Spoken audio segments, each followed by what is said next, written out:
Boa noite, meus amores! Boa noite, bem-vindos à nossa revisão final para a prova do 34º Exame de Ordem. Nossa prova já é no domingo, nós estamos extremamente nervosos, não é isso?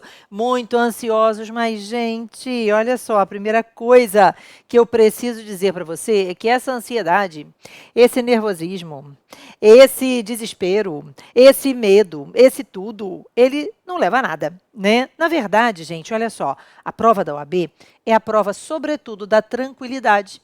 Sabe aquele aluno, né? Aluno meu, né? Aquele examinando, que na verdade está levando a coisa bem tranquila e tal. Vou dar um exemplozinho muito simples, que vai fazer com que você entenda muito bem o que eu estou falando, né? Na verdade, pensa só, quem faz a prova, já reparou que quem faz a prova durante a faculdade, geralmente tem uma tendência maior a passar? É isso mesmo. E por que isso acontece, gente? Porque, na verdade, ele não está sofrendo aquela pressão do terminei a faculdade e agora.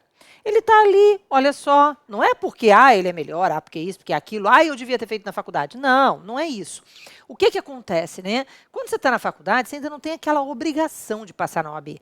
E aí você está pensando assim, olha só, se eu não passar nessa, eu passo na próxima, não tem problema. Eu estou fazendo só por testar, né? Vou fazer de teste. E aí, o que acontece? A pessoa passa.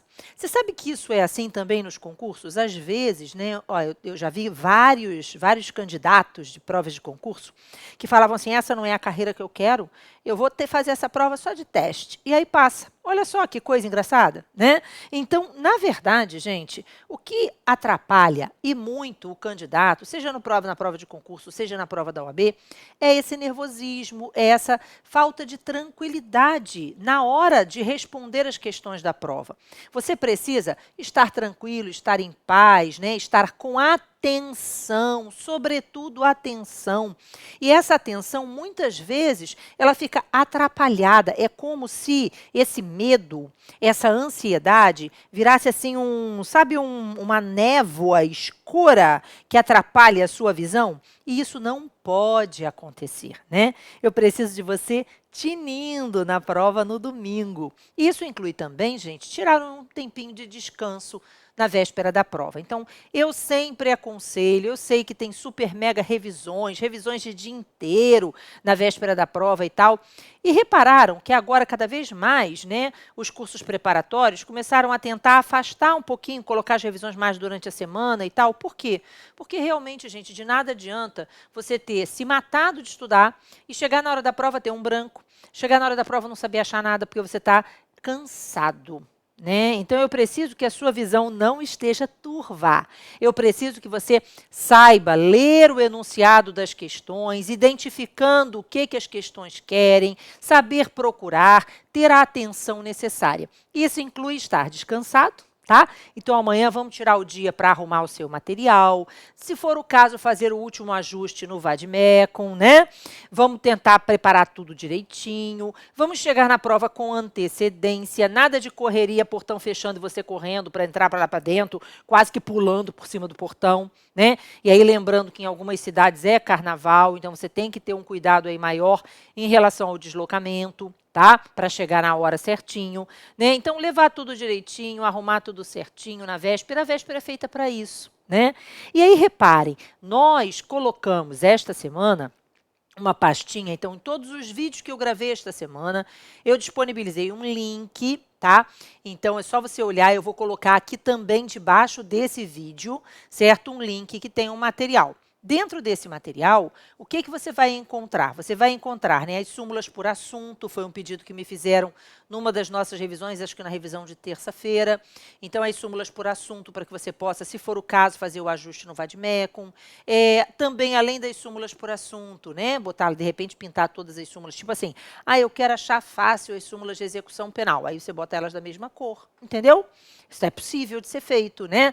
Lá no nosso mozão, no nosso VAD maravilhoso, sensacional, extraordinário, tem índice remissivo de súmula, mas nem todo Vadmecum tem. Então, quando não tem, você pode fazer isso, fazer uma indicação de cores, ok? De cores, tá? Nas súmulas de um mesmo assunto. Então, esse é um primeiro ponto, né? Então, você pode... Amanhã é essa turbinada final, essa preparação final, esses pequenos ajustes finais, é o dia para isso, né? E não é para você fazer de madrugada é para você dormir, para você poder acordar cedo, se alimentar de forma adequada e ir direitinho para a sua prova, com tudo preparado, tudo arrumado que você arrumou na véspera, né? Então, é basicamente isso aí. Então, meu conselho é esse. O negócio de você se matar de revisão na véspera não me parece que funciona para muita coisa, tá? Não acho que funcione. Ah, cara, eu assisti isso ontem e caiu. Não, você assistiu ontem, você já tinha visto antes, você já tinha estudado isso, né? Não foi porque caiu ontem, que falaram ontem que cai, que você acertou. Você acertou porque a sua preparação foi uma boa preparação. Você se preparou da forma adequada. Então, isso é importante também, tá? E vamos lembrar que toda essa construção de conteúdo, gente, ela não se deu nesses 2 meses, não. Ela se deu por 5 anos. Isso também é muito importante, tá? Então, desde que você pisou na faculdade, começou o seu curso de Direito, você já estava se preparando para este momento e para muitos outros que virão, né? Independentemente da carreira que você escolha, e Direito tem esta vantagem, você tem muitas possibilidades. Então, independente da carreira que você escolha, você tem aí todos esses 5 anos, mais a preparação da OAB, como momentos diferentes para galgar a sua estrada, que eu tenho certeza que vai ser uma estrada belíssima. E eu quero ver de camarote assistindo, assim, cada um dos seus sucessos, tá? Bom, mas vamos lá, né? O que a gente veio fazer aqui hoje? Vamos fazer uma revisão final. E aí eu quero mostrar a vocês, não vou ser muito extensa, e quero indicar o seguinte: quem já acompanha aqui o meu canal do YouTube, e aí para você acompanhar o canal do YouTube, vai aqui embaixo, olha, nas notificações, se inscreve aqui no canal, né? Assina, clica no sininho de notificações para você ser avisado toda vez que eu entrar online. Repare, mesmo que eu tenho certeza que você vai passar no domingo, mas depois disso você vai se preparar para concurso, você vai advogar, enfim. E de vez em quando eu estou por aqui, não é? Trazendo vídeos que são vídeos muito úteis, né? Amanhã, por exemplo, vou fazer um vídeo para delegado de São Paulo, que não é para você, mas para delegado de São Paulo, falar sobre recurso. Mas, de qualquer forma, o que eu preciso que você entenda é que, se você estiver acompanhando aqui o canal, você vai sempre receber conteúdo, e um conteúdo de qualidade. Eu procuro ser o mais, assim, doada, digamos assim, possível, né, nos nossos vídeos, para que você possa ter um conteúdo que realmente impulsione e te auxilie naquilo que você pretende com o processo penal, seja fazer um concurso, seja para advogar, enfim, não faz diferença, tá? Bom, mas vamos lá, voltando para cá, agora eu preciso que você tenha atenção, né? Então, a primeira coisa que eu tinha para falar era essa: ativa aí o sininho, se inscreve no canal, tá? E vai lá, aqui embaixo na descrição desse vídeo, eu vou colocar um link, e esse link tem um material de conteúdo, inclusive os slides que eu estou usando nesta nossa aula, tá? Depois dessa aula, eu vou aconselhar você, porque essa aula vai ser um pouquinho mais curta, mas eu vou aconselhar que você assista aqui no meu canal do YouTube, se você quiser dar aquela revisão final, né, pensar direitinho como é que você deve agir na hora da prova. Meu conselho é que você assista a revisão do exame anterior, tem pouca coisa de modificação, eu vou trazer algumas inovações, algumas questões importantes para esse exame que eu preciso falar, mas se você quiser assistir a revisão do exame anterior, também estará disponível nessa mesma playlist, tá? E além disso, gente, você também pode e deve, né, assistir, se você quiser, se você ainda não assistiu, um vídeo que eu chamo, é uma série de vídeos chamado Respondendo a Questão. São mais de 20 vídeos pequenos, tá? Em que eu resolvo questões de prova, porque isso ajuda muito. Como é que você encontra as coisas no Vademecum e tal? Muitos dos meus alunos, lógico, já assistiram, mas se você é novo por aqui, não assistiu ainda, é uma indicação legal que eu acho que vale a pena. Tá bom? Então, vamos lá, gente. Então, a primeira coisa que eu preciso que você entenda aqui, que a gente precisa falar sobre a nossa prova, é que você provavelmente está assim como a Valente. É isso mesmo. Essa é a menininha Valente, lá da Disney, né? Então, veja só, a Valente, gente, embora o nome dela seja Valente, olha como ela está desesperada. Esse é você, agora, na véspera da prova, roendo as unhas, desesperado, não é verdade? que nem a valente neste momento que nós selecionamos aqui. Eu gosto muito desse vídeo, desse GIF, né? E eu costumo usar ele para mostrar e falar um pouquinho sobre essa questão da ansiedade. Você já parou para pensar o que é ansiedade? Eu não sou psicóloga, né? Mas não tenho nenhuma inclinação para psicóloga, mas veja só, ansiedade, gente, é algo que se define basicamente dessa forma. É não estar presente no presente. Na verdade, o que acontece? Ansiedade é você antecipar algo que ainda não aconteceu. E aí você começa, né, a elocubrar de como é que isso vai ocorrer, que você, na verdade, não vai se dar bem, que você não vai estar lá, que você não sei o quê, que você, na verdade, que você não vai estar lá, não, mas que você não vai se dar bem na prova, você não vai saber a matéria, que você não sei o quê. Ansiedade é exatamente antecipar uma preocupação que você sequer sabe se vai ocorrer. E isso atrapalha e muito na hora da prova da OAB. A antecipação, essa ansiedade, significa, na verdade, sofrer por antecipação. E você não deve permitir que a sua cabecinha faça isso, tá? Por quê? Porque quando você fica ansioso, você passa a ter medo das coisas. E vamos deixar uma coisa muito clara, medo é um troço que todo mundo tem. Aquele medinho, ele é natural e ele é até saudável. Agora, quando ele se transforma nesse desespero, quando ele se transforma nessa preocupação absurda, nessa ansiedade que vai nos consumindo a cada minuto, a cada dia, a cada hora, né? A gente acaba chegando na hora da prova e dando margem a que aconteça aquilo que você o tempo todo não quis que ocorresse, né? Então, eu preciso que você pare de pensar de forma negativa e pense de forma positiva.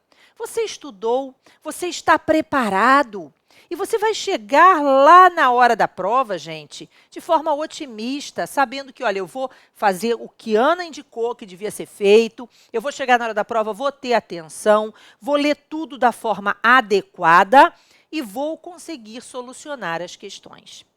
Bem, quem esteve comigo nas outras revisões esta semana, na terça-feira, na quinta-feira, né, percebeu que eu uso toda hora uns códigozinhos, né, que eu chamo de hashtags. Sabe aquela coisa de hashtag que a gente bota nas redes sociais? Então, hashtag para demonstrar, olha só, isso aqui é o seu tema, né, é o seu lema. Vamos colocar o hashtag como se fosse um lema. Quais são os nossos lemas aqui no Penal com Elas? O que eu costumo mostrar para os nossos alunos? Que, na verdade, gente, para você acertar as questões da prova da OAB e também as teses da peça prático-profissional, lógico, eu tenho que acertar a peça, eu tenho que acertar as teses da peça, eu tenho que acertar as questões, né? Então, para que eu consiga realmente ir bem na prova, a premissa fundamental é que você siga esses passos. Gente, até a última terça ou quarta-feira, os meus passos eram 3. Aí, esta semana, eu coloquei mais 4. Então, hoje são 4 passos, tá? E agora, nesse nosso 34º exame, nessa nossa revisão do 34º exame, eu já vou pela primeira vez mencionar o 4º passo, que a partir de agora vai estar entre as nossas hashtags poderosas. E quais são esses 4 passos? Então, vamos lá. Primeiro passo, OAB sexto sentido. O que é isso, gente? O que é essa OAB sexto sentido? Ana, você tá doida, né? Porque OAB sexto sentido é o quê? Mãe de Ná, né? E tal. Não, gente. Inclusive, eu sou contra essa história de, olha, adivinha a peça. Qual é a peça em que você aposta? E não sei o quê. Eu não aposto em merda nenhuma de peça. A peça pode ser qualquer uma, gente. Pode cair qualquer peça que tenha nome. O edital é muito claro. Peça nominada, né? Então, não vai cair, por exemplo, uma petição em que você não tem um nome específico. Tem que ser uma peça que tenha um nome em razão do momento procedimental em que ela se encaixa, né? Então, quando eu falo OAB sexto sentido, não tem nada a ver com pressentimento ou qualquer coisa dessa forma. É o seguinte, para quem já me ouviu falar, vai ter que ouvir de novo, porque eu quero que na hora da prova minha voz fique assim, olha, no seu ouvido. E você, na sua cabeça, aquilo, ai, você ouvindo Ana falando, oh meu Deus, tem que fazer desse jeito. Exatamente. Gente, é receita de bolo, tá? Então, vamos fazer desse jeito? Tá certo? Então, o que que é o OAB Sexto Sentido? Existe aquele filme do Bruce Willis, né? O Sexto Sentido. E esse filme do Bruce Willis é um filme em que ele aparece o tempo todo, você vê o filme o tempo todo, fica muito intrigado com tudo que acontece e tal. E aí chega no final, você se dá conta, na hora que você chega no final, de que o tempo todo ele estava morto. E aí você pensa assim, como é que eu não vi isso? E aí, quando você chega no final desse filme, você tem vontade de assistir o filme de novo. É um filme que faz isso. Quando chega no final, você tem vontade de assistir ele de novo. Por quê? Para você ver se realmente tinha sinais e você que não viu. E é isso que eu quero que você faça na prova da OAB. Então, quando você for ler a peça prático profissional, você vai fazer uma primeira leitura, tá? E dali os nossos alunos, eles sabem como é que eles vão fazer a anamnese da peça, né? Como é que ele vai, e lá no nosso caderno de treino também eu ensino isso, que ela é vendido pela Juspodium, né? Então, o que você tem durante a nossa peça prático profissional é você vai fazer uma leitura e, às vezes, determinadas informações do enunciado não chamam a sua atenção. Até o momento em que você descobre que peça é, quem é o seu cliente, porque quem é o seu cliente pode fazer diferença, né? Qual é o crime, qual é a natureza da ação penal para esse crime. Então, você só consegue fechar essa linha de raciocínio quando você chega no final. E aí, quando você chega no final, e já sabendo quem te contratou, qual é a peça prático-profissional cabível, aí você vai ler novamente o enunciado da questão, agora marcando as coisas que você entende que são importantes para serem sustentadas naquela peça, que é a peça selecionada pela prova da OAB. Ficou claro? Pelo examinador. Então, OAB Sexto Sentido significa leia de novo. Você vai encontrar aquilo que você não tinha visto antes, ok? E esse lema do OAB Sexto Sentido, ele caminha muito juntinho, gente, muito juntinho mesmo, a resposta da questão está na questão. Porque se você olhar direitinho, tudo que a questão pede, tudo que ela quer, está lá. É só você enxergar, é só você ler. Então, preste atenção, essa leitura é fundamental, tá? E aí, nesse momento, se você não encontrou ainda a resposta, leia de novo. A resposta está lá. Coloque na sua cabeça, a resposta está lá. Ficou claro? E depois, terceira hashtag, mozão meu tudo. E o que é o mozão meu tudo, gente? O seu vade-mecum poderoso, maravilhoso, sensacional. Ele tem as respostas, né? E o nosso, então, ele tem tudo.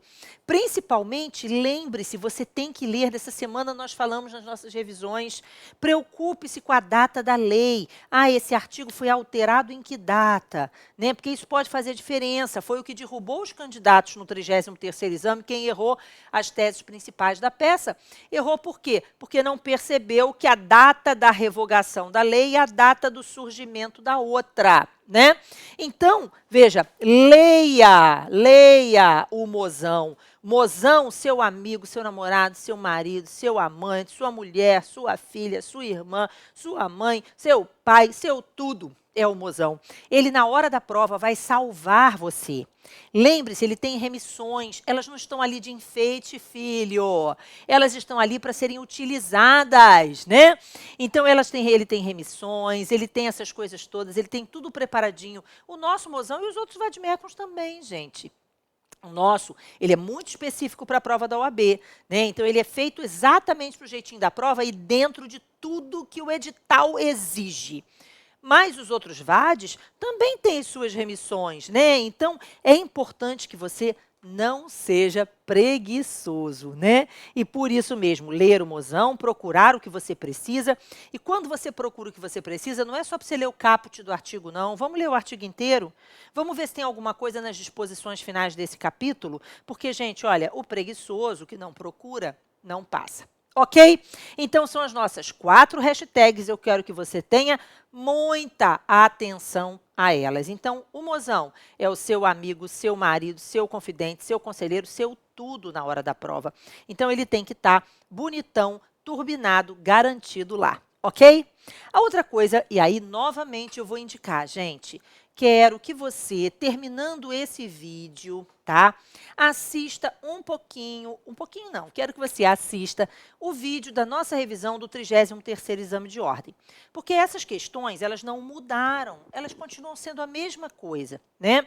Quais são as peças prático-profissionais cabíveis? E tudo isso depende, evidentemente, do momento processual em que você se encontra, né? Qual é o momento processual em que você está? Então, isso vai depender do rito processual aplicável também para a hipótese que te for apresentada, certo? Então, na medida em que você lê o enunciado da peça prático-profissional, eu preciso muito que você se lembre de que o enunciado vai contando uma história. Na medida em que ele conta essa história, eu quero que você enxergue, que você olhe, a denúncia já foi oferecida, eu estou só na fase de inquérito, mas o indivíduo foi preso, né? Não, eu estou na fase de inquérito, mas o crime é de ação penal privada. Repare que faz muita diferença, porque se eu estou na fase de inquérito e o indivíduo foi preso, ainda não tem denúncia, provavelmente é uma peça de liberdade. E aí provavelmente é ou um relaxamento de prisão ou uma liberdade provisória. Né? É muito provável, tá? Caiu uma vez só relaxamento de prisão, né? Mas, Ana, olha só, me diz aqui uma coisa, e se for um crime de ação penal privada? Eu estou na fase de inquérito, não tem ninguém preso, é um crime de ação penal privada, e a questão não fala nada se já tem processo, se já tem queixa, nem nada. Então, gente, aí diz que a vítima te procurou, é para você oferecer a queixa-crime. E olha só, eu não estou apostando, vamos deixar muito claro, mas uma das peças que a prova poderia muito bem colocar seria uma queixa-crime num crime contra a honra. E aí vamos nos lembrar, essa é a nossa primeira grande dica de hoje. Vamos nos lembrar que calúnia, difamação e injúria são crimes de ação penal privada. Mas são crimes de ação penal privada, gente, tendo exceções. Então, existem hipóteses que são exceção à regra geral. Exemplo, na injúria preconceituosa, o crime é de ação penal pública condicionada à representação. Mas a gente também tem que lembrar que, ainda que o crime seja de ação penal pública, existem, nos crimes de ação penal pública, existe a possibilidade de ação penal privada subsidiária. Já pensou? Nunca caiu uma ação penal privada subsidiária. Não seria legal? Então, é possível que seja uma queixa-crime subsidiária, né? Então, o crime é de ação penal pública. Aí a questão diz que foi instaurado inquérito ou que as peças de informação foram entregues ao Ministério Público e o Ministério Público já passou mais de 15 dias e não fez nada. Gente, quem te contratou foi a vítima. É a ação penal privada subsidiária da pública. Então, você tem que se lembrar que a probabilidade de uma queixa-crime, ela aumenta no momento em que você tem um crime contra a honra que hoje, quando praticado pelas redes sociais, tem uma pena, olha só, aplicada em triplo. Então, vou te dar um exemplo. O crime de calúnia, que tem uma pena de até 2 anos, hoje, quando praticado pelas redes sociais, ele tem uma pena de 6 anos. E olha só a diferença. Isso altera a competência, isso altera o procedimento a ser adotado, né? Então, a gente tem que lembrar de tudo isso, tá? Vamos dar um exemplo. Olha que peça sensacional. Pode ser uma queixa-crime praticada num crime contra a honra de uma mulher no âmbito doméstico e familiar. Olha só, aí nesse caso, a competência já seria do juizado de violência doméstica e familiar contra a mulher, né? Então, a gente tem que lembrar, e essa é a nossa primeira dica, que hoje nós temos parágrafos novos nos crimes contra a honra, lá no artigo 141, que colocam uma exasperação da pena muito maior do que aquela que antes existia. Então, é preciso que você leia até o final. É calúnia, eu vou ler só o artigo 138? Não, eu vou ler também o 138, o 141, o 145, porque são artigos importantes para definir a natureza da ação penal, se existe ou não uma exasperação da pena, entenderam? Então, isso é fundamental. Então, esse é o primeiro ponto, a gente tem que lembrar. A regra na calúnia, difamação e injúria é a ação penal privada, mas existem exceções. Onde elas estão? na súmula, no artigo 145 do Código Penal e na súmula 714 do STF. Então, quando você está diante de uma calúnia, de uma difamação ou de uma injúria praticada contra o servidor no âmbito doméstico, servidor no âmbito doméstico, não, contra o servidor público em razão das suas funções, o que você tem é que o servidor pode, mesmo sem que o Ministério Público tenha ficado inerte, contratar um advogado e oferecer a queixa, porque existe legitimidade concorrente. Súmula 714 do STF. Ok? Então, vamos ficar ligados nisso, esse é o nosso primeiro ponto. Então, eu posso estar na fase de inquérito, né? E aí ser ou uma peça de liberdade, ou ser uma queixa-crime, né? Ou eu posso já ter tido uma denúncia oferecida. Ah, a questão disse, olha, denúncia ou queixa foi oferecida. Então, na hora, no seu rascunho, você já tem que ir colocando lá a sequência dos atos que foi praticada, né? Então, ó, peraí, denúncia foi oferecida. Aí imagine que a questão diga, a denúncia foi recebida. E a última informação que a questão passa é que houve a citação. A última coisa que a questão informa é a data da citação. Então, é lógico, gente, neste caso, a peça é uma resposta à acusação, né? Então, essa é a primeira coisa que a gente precisa entender, é que é a sequência de atos processuais que já foram praticados que vai determinar ou definir a peça prático-profissional cabível, né? Agora, vamos imaginar que a questão diga, a denúncia foi oferecida, e aí, repara, a questão nem mencionou se a denúncia foi recebida ou não.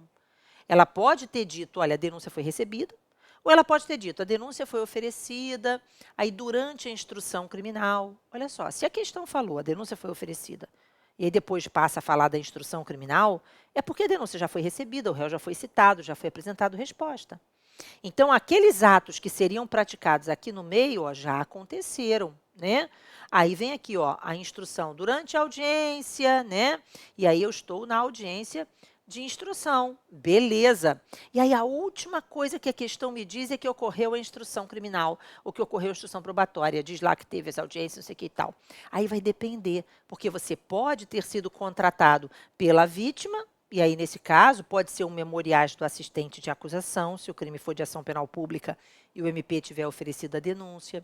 Pode ser memoriais do querelante, se for uma ação penal privada, né?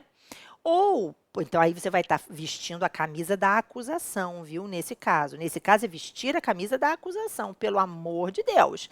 Na hora da prova, é importantíssimo que você vista a camisa do seu cliente, né? Então, você está pelo órgão de acusação ou pela defesa? Porque se você está pelo órgão de acusação, as teses são determinadas teses. Se você está pela defesa, as teses são outras, né? Então, a gente tem que ter cuidado com isso, tá?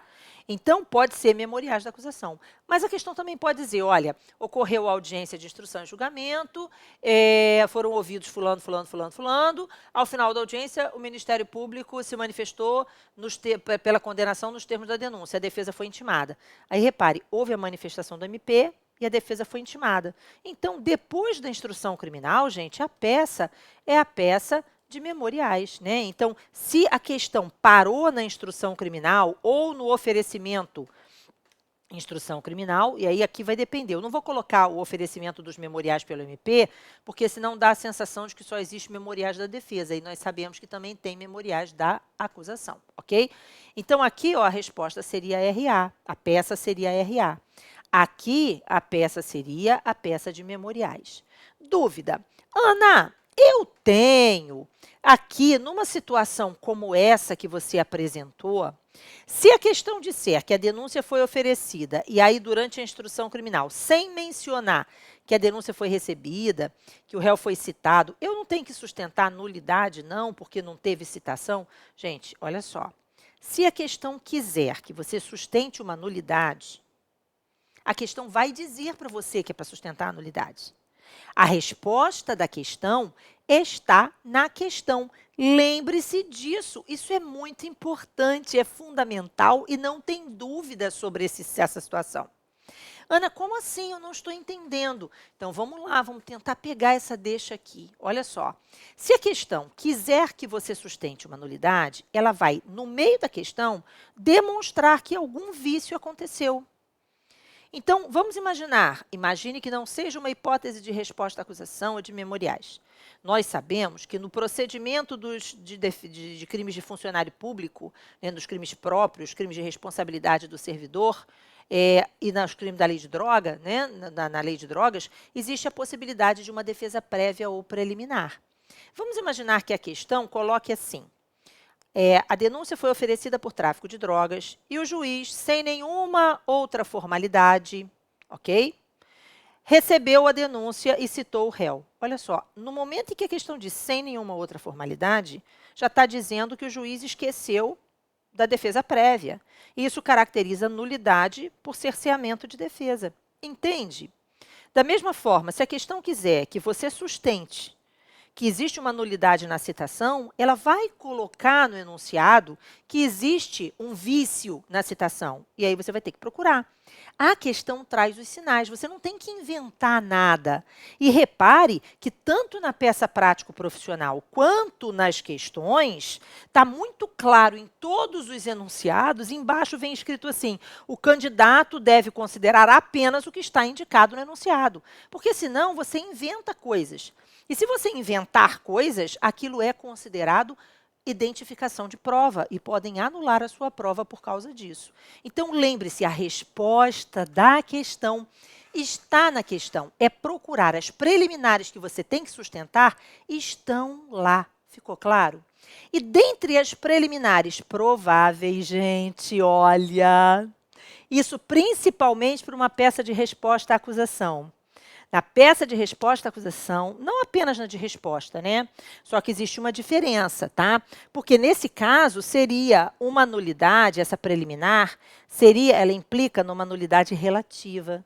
E aí, lógico, ela tem prazo para ser arguída. Então, o prazo para arguir seria o prazo, o momento da resposta à acusação, através da oposição de uma exceção. Só que a gente também tem que lembrar que o prazo de apresentação da resposta à acusação, de 10 dias, contados da efetiva citação, lembrando que os prazos no processo penal, eles não contam da juntada, né? Não interessa a data da juntada. O que interessa é a data da efetiva intimação, citação, notificação. Posição que, inclusive, é sumulada, salvo engano, súmula 710 do STF. E também está no parágrafo 1º do artigo 798 do CPP, que é o artigo relativo ao prazo. Então, no processo civil é que tem esse negócio de juntada. Ah, quando é que aconteceu a juntada? No processo penal não tem isso não, tá? No processo penal é da data que foi feita a intimação, citação ou notificação, ok? Então, a gente sabe que, uma vez que o réu foi citado, o prazo de apresentação da resposta à acusação é de 10 dias. Mas esse prazo de 10 dias para apresentar a resposta à acusação também é o prazo, gente, para oposição das exceções, lá do artigo 95, né? Mas a gente, na hora da prova, faz o quê? Vamos imaginar, e aí essa é a questão que eu acho que é muito quente, eu gostaria muito, muito, muito, muito, muito, muito de ver essa questão na prova, mas a gente não sabe o que vai cair, não tem a menor ideia, né? Pode até ser que dê sorte, mas ninguém aqui é mãe de Ná, né? Então, eu preciso que você lembre que houve uma alteração na competência do estelionato, né? E pela primeira vez, né, em todos os anos, eu dou aula de processo penal há 24 anos. Olha que horror, gente. Mas, veja só, eu dou aula de processo penal há 24 anos, e mesmo antes de eu dar aula, desde sempre, desde 1941, que é a data do Código de Processo Penal, sempre, sempre, sempre não havia competência pelo domicílio da vítima. A competência territorial sempre foi determinada pelo lugar da infração ou pelo domicílio do réu, né? Lembrando que o domicílio do réu, ele é utilizado quando eu não sei o lugar da infração, aí é uma hipótese de lugar desconhecido, ou, não é você que não conhece a matéria, é o lugar que é desconhecido mesmo, tá?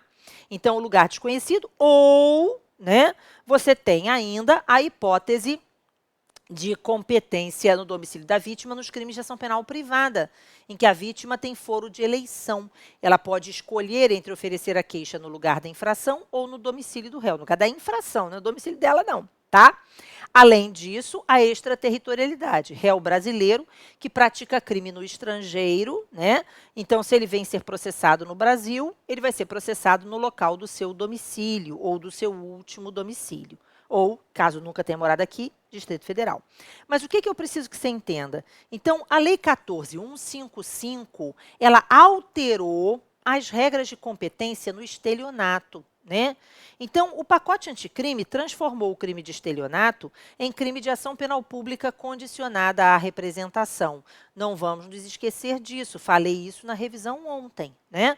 Então, estelionato passou a ser crime de ação pública condicionada. Existem exceções, mas as exceções estão previstas no parágrafo 5º do artigo 171 do CPP, do Código Penal. Ok? Então, 171, parágrafo 5º, tem as exceções. Quais são as hipóteses em que o estelionato é de ação penal pública incondicionada? Eu não vou falar e você não precisa anotar, porque na hora da prova tu vai abrir o código. Ô, preguiçoso! Entendeu? Não tem que anotar agora. Você tem que, na hora da prova, saber onde procurar. E onde é que vai procurar? Dentro do artigo de estelionato. Mas se você ler só o caput, não vai resolver. Você tem que chegar lá no parágrafo 5º. Né? Então, o parágrafo 5º do estelionato, ó, preguiçoso não passa, tá? Então, lá no parágrafo 5º está escrito quais são as hipóteses em que o crime de estelionato é de ação penal pública incondicionada, tá? Então, só naquelas hipóteses ali. Todas as outras, ação pública condicionada à representação, né? Lembrando que a vítima tem que representar dentro do prazo decadencial de 6 meses, contados da data em que ela soube quem era o autor do fato. Falamos sobre isso na revisão de ontem. Mas o que eu preciso que você enxergue e entenda, né? Que realmente o artigo 70 do Código de Processo Penal, que é o artigo que trata da competência pelo lugar da infração, recebeu da Lei 14.155 um acréscimo. E esse acréscimo é exatamente para definir que em determinadas situações, quais são as situações? Quando o estelionato é praticado, né, quando a vantagem do estelionato se tenta alcançar ou é alcançada através de depósito. Quando o estelionato é praticado por emissão de cheque, quando é uma hipótese, a modalidade de estelionato por emissão de cheque sem a suficiente provisão de fundos. E lembrando, gente, que neste caso, duas súmulas, uma do STF e outra do STJ, elas perdem completamente o sentido. Elas ficam tacitamente canceladas pela redação da nova lei, né? Então, hoje, na emissão de cheque sem a suficiente provisão de fundos, a competência é o domicílio da vítima. Quando ocorre sustação do cheque ou frustração do pagamento, o que é isso? O cara dá o cheque, mas depois, ele até tem fundo, mas ele susta, ele pede para o banco não pagar o cheque. E isso também é uma hipótese de cheque, de competência pelo domicílio da vítima. E através de transferência bancária, né? Então, nessas hipóteses que estão previstas lá no artigo 70, parágrafo 4º, o estelionato teve a competência modificada. Então, a probabilidade disso ser cobrado na prova, já era para ter sido cobrado, é muito grande, né? Então, pode acontecer. E aí a gente tem que lembrar também, gente, que lei processual e uma lei que trata sobre a competência, ela é uma lei processual, ela se aplica de imediato. Então, não interessa se o crime foi antes da Lei 14.155, e a Lei 14.155 não está no código separado, ela já está incorporada nos dispositivos, né? Ela incluiu a fraude eletrônica lá no Código Penal, ela incluiu o parágrafo 4º no artigo 70 do Código de Processo. Então, o que você tem? Essa Lei 14.155, ela, na verdade, tem aplicação imediata. A nossa prova trabalha muito lei penal e lei processual no tempo, né? Então, a gente tem que lembrar desse detalhe. Então, esse é um ponto importante que tem uma tendência de cobrança na hora da prova. Eu preciso que você tenha consciência disso. Beleza, gente? Por favor, tá? Bom, o que mais que eu quero que você tenha atenção? Um outro tema extremamente importante para a nossa prova. Então, ó, primeiro ponto aqui que eu estou chamando a sua atenção, porque o resto a gente já discutiu durante a semana, a gente falou de prescrição na revisão de ontem, falamos de violência doméstica e familiar contra a mulher, né? Lembrando que os crimes de violência doméstica e familiar contra a mulher são da competência do juizado de violência doméstica e familiar contra a mulher e que não podem ser aplicadas nada da Lei 9.099, certo? exceto feminicídio, né, gente? Que feminicídio é competência do tribunal do júri, tá? Então, nós temos aí, falamos sobre prescrição. Na aula de quarta-feira, não, de terça-feira, falei sobre agravo. Se você quiser, emenda logo, coloca, eu vou botar tudo numa playlist aqui, numa mesma playlist deste vídeo, tá? E aí você já pode, olha, assistir bonitinho, logo em seguida aqui, quando eu acabar, porque eu não vou demorar muito mais. Mas, de qualquer forma, porque hoje eu realmente fui... E aí eu não podia deixar de vir aqui de jeito nenhum. Mas como eu já tinha preparado, já tinha feito essas revisões anteriores e coloquei, acho que esse vídeo está muito bem. Tudo que eu falaria hoje está falado aí no vídeo do 33º e eu quero que vocês assistam a seguir, tá bom? E o material está disponível aqui embaixo desse vídeo. Mas o que eu preciso que vocês entendam? Eu preciso que vocês entendam o seguinte, presta atenção. Então, primeiro tema importante, crimes contra a honra, em especial praticados pelas redes sociais. Segundo, estelionato, é de ação penal pública condicionada, né? E aí nós já temos posições do STF, do STJ, apesar de ser uma posição que os advogados não gostam muito, né? No sentido de que, se a denúncia tivesse sido oferecida antes da vigência da entrada em vigor do pacote anticrime, a denúncia não precisava, naquela época, de representação. Então, a jurisprudência vem tendo como posicionamento majoritário o entendimento de que aquela denúncia oferecida antes do pacote anticrime é um ato jurídico perfeito, de que não seria necessário intimar a vítima para representar caso ela não tivesse feito ainda.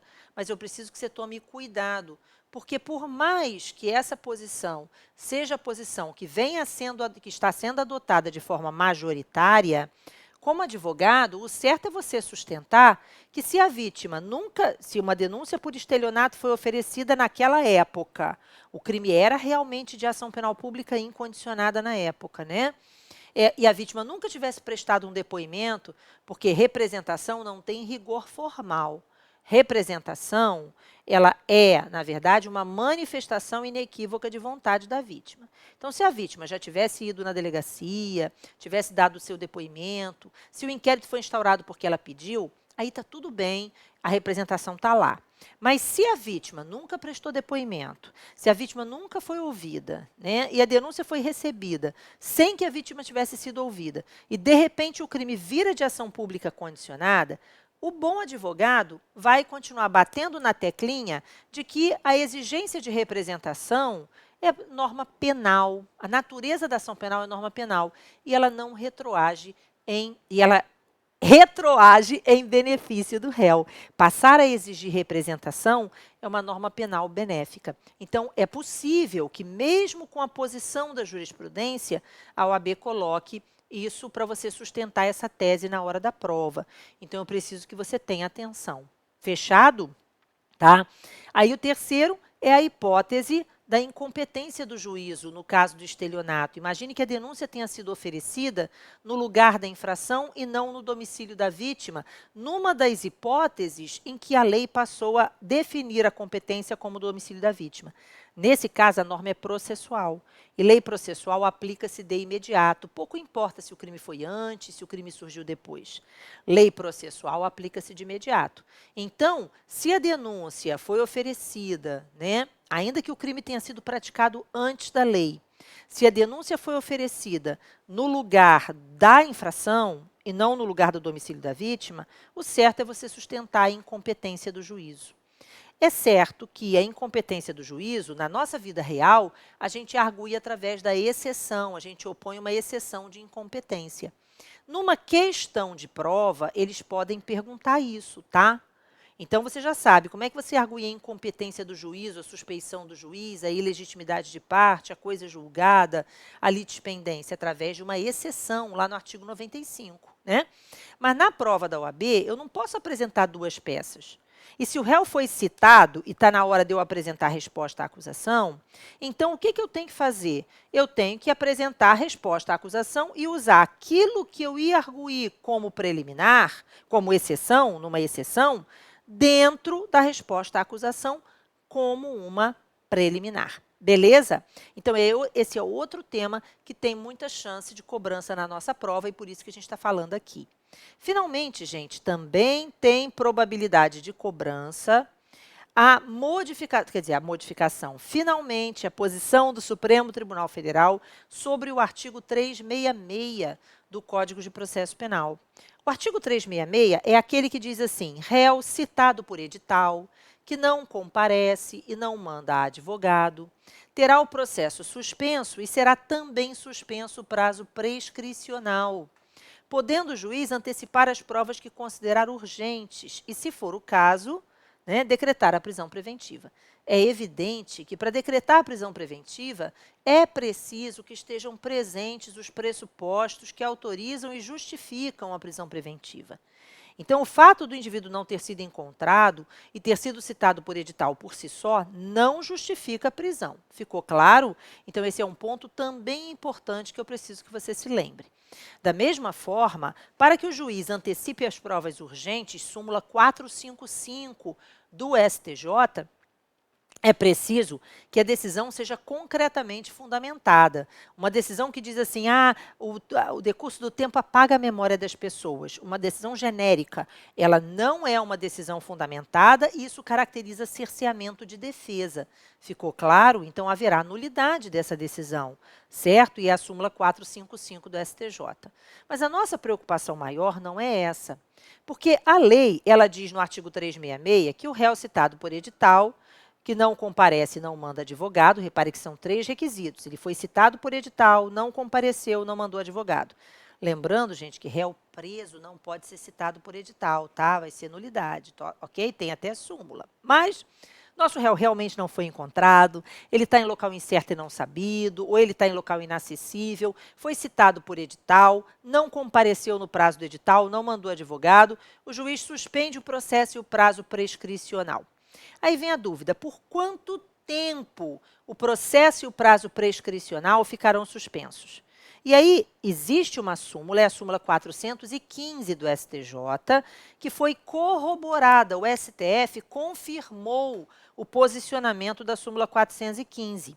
O prazo máximo de suspensão da prescrição é o prazo de prescrição previsto para o crime pela pena máxima em abstrato. Então, se o crime do qual o indivíduo está sendo acusado é homicídio, o prazo prescricional pode ficar suspenso por 20 anos. No final dos 20, ele volta a correr. Se o crime é furto, veja, ele pode ficar suspenso por 8 anos. No final dos 8, ele volta a correr. Ficou claro? Mas eu preciso que você tenha atenção a um detalhe importantíssimo. E o processo? A prescrição volta a correr, mas e o processo? E aí é que vem a deixa, né? O Supremo Tribunal Federal disse que a prescrição volta a correr, mas o processo continua suspenso até que o indivíduo seja encontrado. Ficou claro? Então, pode acontecer de voltar a correr a prescrição, o cara não ser encontrado e acabar ocorrendo prescrição. Mas o que eu preciso que você entenda é que o fato da prescrição voltar a correr não autoriza o juiz a retomar o processo, que continua suspenso para garantir ao réu o direito à autodefesa. E o que vai acontecer se o juiz determinar a volta do processo? Nulidade por cerceamento de defesa. Ficou claro, gente? Então, agora eu vou deixar vocês. Amanhã ainda vou dar uma passadinha por aqui. Talvez eu dê outras dicas e tal, mas não vai ter aula certa, tá? Eu vou ver o que eu vou fazer, certo? E eu vou botar para vocês aqui também no material, veja, primeiro, além dos slides, que são os slides que eu uso na correção do 33º, que eu estou botando nessa mesma playlist, eu vou colocar um roteiro, gente. É como se fosse assim, um roteirinho com as peças, as principais, com as peças prático-profissionais, as fundamentações legais e os pedidos, tá? Para facilitar essa revisão final, beleza? E, além disso, um checklist para você marcar lá bonitinho na sua prova, para você não correr, não marcar na prova não, para você não correr na prova, você fazer antes da prova, para você não esquecer de levar nada na sua bolsa, tá? No seu material, tudo que você precisa para a hora da prova. Ok? Um beijo enorme, meus amores, certo? E assim, eu tenho certeza de que vai ser tudo maravilhoso na data da prova, na hora da prova. Aqui, no nosso material que eu vou disponibilizar, tem a nossa carteirinha da OAB. né? Por que a carteirinha da OAB? Porque eu quero que você baixe esse material aí e que você visualize, você coloca no seu celular essa foto, essa imagem da carteirinha, tá? Por quê? Porque você vai se mentalizar aqui, ó. Coloca, imagina a sua foto aqui, porque isso vai fazer muita diferença. É uma questão de mentalização positiva, tá? Eu estou falando, não mostrei o negócio. E finalmente, gente, agradeça sempre. Eu costumo sempre utilizar, isso não é meu, eu copiei, tá? Mas de qualquer forma, sempre coloque na hora de dormir o seu chinelinho bem debaixo da cama, para que você possa de manhã ajoelhar para pegar. Porque quando você ajoelha, você se lembra de duas coisas fundamentais na vida de qualquer pessoa: gratidão e humildade, tá? Um beijo enorme, meus amores, uma boa prova.